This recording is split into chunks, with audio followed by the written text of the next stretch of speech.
Oke, langsung aja, dan inilah mekanik Resurrection. Film dibuka dengan memperlihatkan seorang pria botak bernama Bishop. Ia terlihat sedang mengopi di sebuah kedai kopi yang ada di negara Brazil. Namun tiba-tiba muncullah seorang wanita yang tanpa basa-basi menawarkan sebuah misi kepada Bishop. Yang mana misi itu adalah Bishop diminta oleh bos si wanita itu untuk menghabisi 3 orang sekaligus.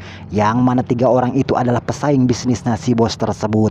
Rupanya wanita itu tidak datang sendirian. Ia datang bersama beberapa anak buahnya. Namun Bishop menolak tawaran itu dan malah menghajar si wanita dan para anak buahnya. What are you doing?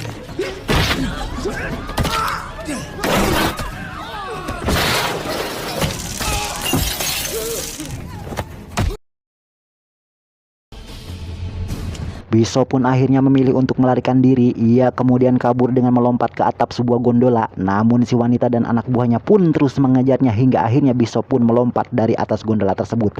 Dan Bishop pun akhirnya mendarat di sebuah para layang yang sedang melayang di udara.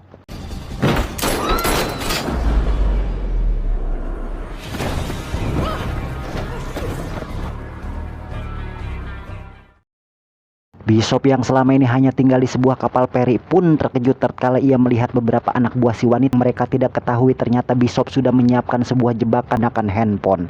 Lalu seketika Bishop pun mengaktifkan bom tersebut, lalu kapalnya pun meledak dar amburadul. Thanks so much. Menggunakan speedboat, dan sesampainya di kapal feri yang ada wanita itu, Bishop pun segera menolong wanita itu dari serangan seorang preman. Setelah berhasil melumpuhkan si preman, Mai pun datang menyusul. Menanyakan di mana wanita itu kepada Mai. Lalu Mai pun memberitahukan kepada Bishop yang mana wanita itu kini ada di kamar Bishop. Dengan cepat Bishop pun mulai menginterogasi si wanita itu, yang ternyata wanita itu adalah bernama Gina, tidak pakai pak. Bishop menanyakan, siapa kau dan kenapa fotoku ada di ponselmu, kata Bishop. Setelah didesak, akhirnya Gina pun mengaku pada Bishop, yang mana ternyata ia diminta oleh Crane berpura-pura berakting seolah ia sedang butuh pertolongan karena dikepret oleh si preman. Berhubung si preman sedang dalam keadaan mabuk pun akhirnya ia lepas kendali sehingga Bishop pun datang menolongnya. Bishop yang sudah terlanjur ketahuan oleh si Crane pun mulai mengatur strategi agar Gina tetap selamat, karena Crane tak segan menghabisi Gina jika ia ketahuan sudah membocorkan rahasianya. Who is she? Sleeping. American. Picture on a phone. The only thing you got right was Do for him. Where is he? Minos Hawk! I don't work for Crane. That's the truth. I don't know. Force me to do something I don't want to do. No, I am not gonna help you kill anyone. It's the people. Cinta. It's really kind of stuck. For sure. Malam harinya Bishop dan Gina pun mengatur strategi agar Bishop bisa bertemu langsung dengan bebenguk si Crane. Lalu Bishop pun menemukan ide yang sangat sedikit nekat, yang mana Bishop akan sengaja tertangkap agar ia bisa bertemu langsung dengan si Crane ini. Akhirnya Bishop pun berhasil ditangkap dan langsung dibawa ke markas si Crane yang ada di kota Bangkok.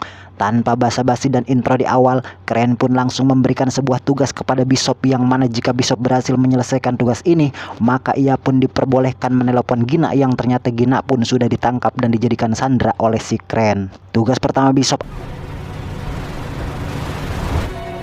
yang terlihat sudah berada di dalam penjara itu pun lalu terus menguntit pergerakan si Krill, yang mana ia pun mendapatkan momen yang tepat tatkala Krill yang sedang fitness pun hendak dituncel oleh seorang tahanan yang mempunyai dendam pribadi kepada Krill. Namun di waktu yang tepat, Bishop pun berhasil menggagalkan hal tersebut, hingga akhirnya Bishop pun diundang untuk pesta di selnya si Krill.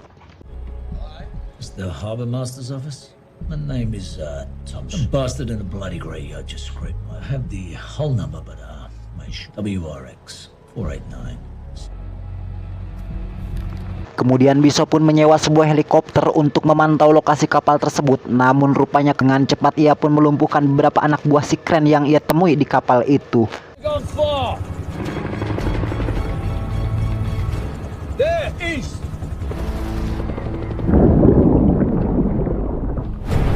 Setelah Big Buck menghajar para kroconya si Crane, Bishop pun akhirnya tertangkap.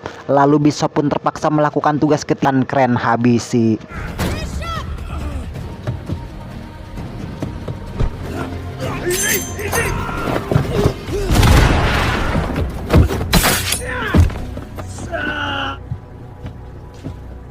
just can't help yourself. So I knew you'd come Now back. do the third kill.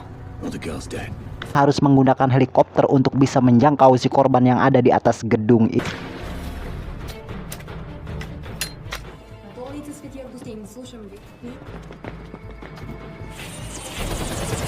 Sabotase semua sistem CCTV yang ada di gedung itu.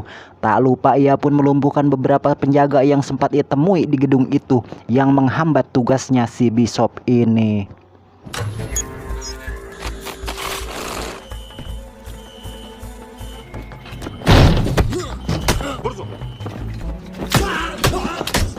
Sementara di sisi lain terlihat Max Adam sedang menuju sebuah bunker pribadi miliknya. Hal itu ia lakukan setelah alarm yang ada di gedung itu berbunyi menandakan ada penyusup yang berhasil masuk ke dalam gedungnya atau markas si Adam ini. Ketika si Adam berada di dalam sebuah lift, Bishop pun dengan sengaja menjatuhkan sebuah granat yang membuat lift itu rusak dan harus dibuka paksa oleh anak buahnya si Adam itu. Die. Setelah berhasil sampai di kapal milik si Crane, Bishop pun langsung mendredet satu persatu anak buah si Crane hingga yang tersisa hanyalah si Crane seorang diri. Crane pun dengan cepat mengaktifkan sebuah bom waktu otomatis yang bisa meledakkan kapalnya secara mandiri. Setelah ia berhasil melukai Gina yang membuat Bishop semakin emosi dibuatnya.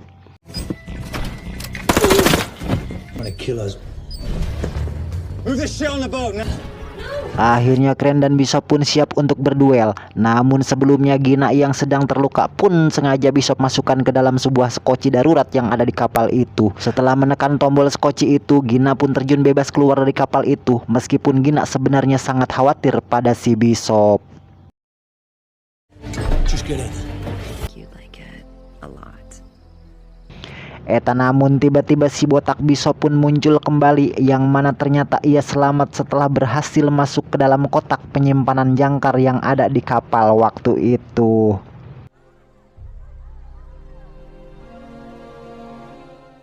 Di sisi lain terlihat jelas si botak Bishop berhasil selamat.